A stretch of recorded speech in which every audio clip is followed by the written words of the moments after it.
Hello po. May mga nagtatanong po sa akin kung paano ko daw ini-edit yung mga video ko. Gaya po nito, eto, at yung mga nakikita nyo po sa mga videos ko sa Reels. Ngayon po, isi-share ko sa inyo kung paano ko po ginagawa gamit po yung CapCut. Paalala lang po hindi po ako expert sa pag-i-edit. Ang sa akin lang po, isi-share ko kung ano po yung alam ko. Kasi po, meron po naman tayong kanya-kanyang paraan kung paano po mag-edit ng video. Kaya, ngayon po, papakita ko sa inyo gamit yung CapCut. Click po yung CapCut. Click New Project. Ngayon po, mapupunta po kayo sa gallery po ng cellphone nyo. Gusto nyo po kukunin yung video na gusto nyo pong i-edit. Kung may napili na po kayo, click nyo lang po yung video, tapos click Add. Naka-add na po. Ngayon po, ang gagawin nyo, click nyo ang video. Sa ibaba po niyan, may makikita po kayong filters, split, speed. Pero yung hanapin nyo po, yung extract audio. Click nyo po yung extract audio. Makikita nyo po yung music niya nasa ibaba na po ng video. Sa dulo po, meron po siyang logo ng CapCut. Kaya kailangan po, click nyo po yan, tapos click delete. Makikita nyo po, wala na po yung logo. Ang susunod nating gagawin, yung sa overlay.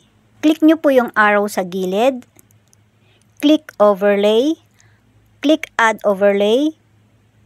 Ngayon po, pipili uli kayo ng video o clips na gusto nyo pong i-add doon sa video nyo. Halimbawa po, gaya nito. Pag mag-add po kayo ng video, kailangan po isa-isa lang po para hindi po kayo mahirapan pag mag-edit. Click nyo lang po yung overlay, tapos add overlay. Tapos pipili na po kayo ng mga video na gusto nyo pong i-add. Huwag lang po masyadong marami kasi po maglalag yung video na ini-edit nyo. Ito po, nag-add lang po ako ng 4 na clips.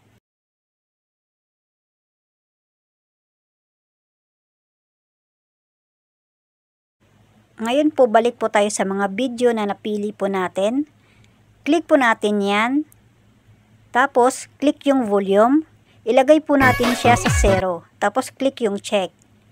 Ang mga video lang po sa ibaba, ang tatanggalin po natin ng sounds. Ilagay lang po natin sa 0 ang volume. Tapos, click lang po ang check.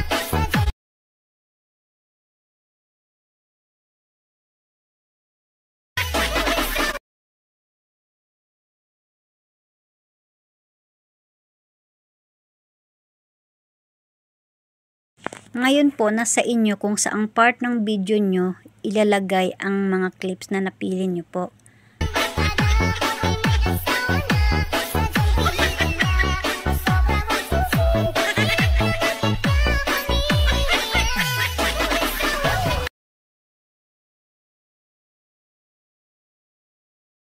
Yung video po sa ibaba, pwede nyo po yan ilipat kung saan nyo po gustong ilagay. Click nyo lang po at iswipe.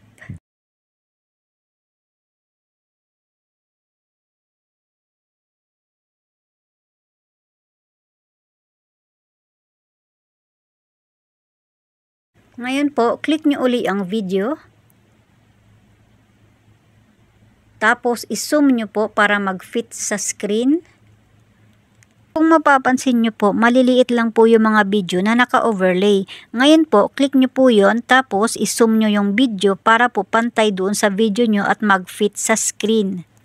Maganda po na inuulit-ulit nyo po yung pag-check para po mas maganda po yung result ng video na gawa nyo po. Kagaya po nitong isa, kailangan ko po siyang iurong para po mag-timing doon sa video ko.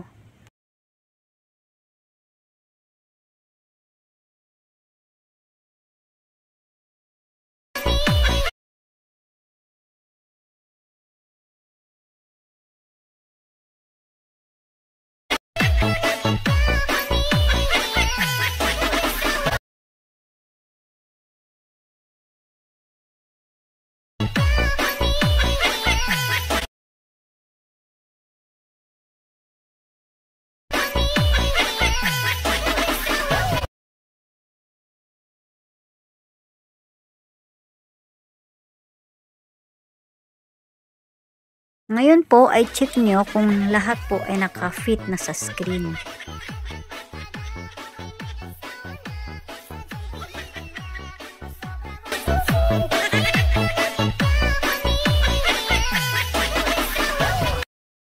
Ngayon po, ang gagawin natin, ilalagay na po natin yung mga video sa main track. Click nyo lang po ang video sa ibaba. Tapos, click nyo po ang video sa itaas. Click split. Lang po natin ng konti ang video. Click lang po uli ang video sa taas. Click split. Balik po tayo sa unang split. Tapos, click po yung video na yan. Click delete. Click po uli natin yung video sa ibaba. Sa ibaba po, hanapin po natin yung main track. Tapos, click po yung main track. Kita nyo po, nasa main track na po yung video. Yan po, parehong proseso lang din po yung gagawin natin sa ibang overlay. Click nyo po yung video sa ibaba. Click nyo po yung video sa itaas. Click split. Move lang natin po ng konti yung video. Click split. Po tayo sa unang split. Tapos click ang video. Tapos click po ang delete. Click lang po ang video sa ibaba. Scroll po tayo. Hanapin uli natin yung main track. Click main track.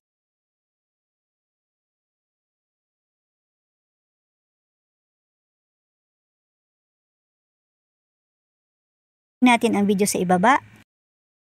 Click split. Move lang po ng konti, tapos split uli. Yung unang split, click ang video, tapos sabay delete. Click uli ng video sa ibaba. Tapos, pindutin po yung main track. Ulitin nyo lang po ang gagawin sa iba pang video. Po yung video, click split. Move ng konti, click uli ng split. Tapos, balik uli po tayo sa unang split. Click yung video, tapos delete. Lang po ang video sa ibaba. Tapos, click po uli yung main track.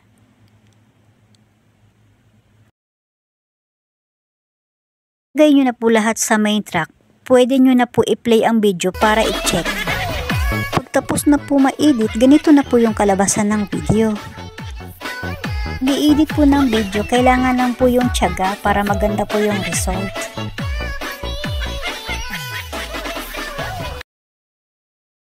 Bago nyo po pala i-save, click nyo po yung 720p sa taas.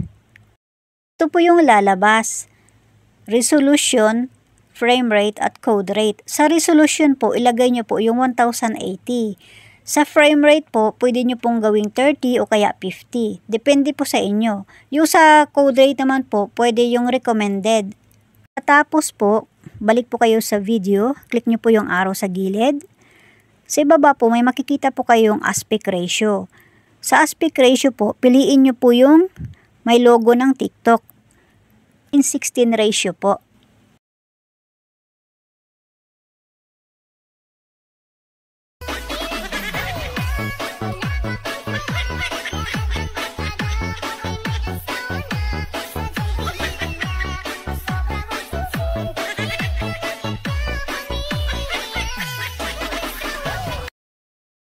Yan po, pwede nyo na po siya i-export. 100% na po, click nyo na po yung done. Po nakasave na po yan sa gallery nyo at syempre pwede nyo na din po i-post.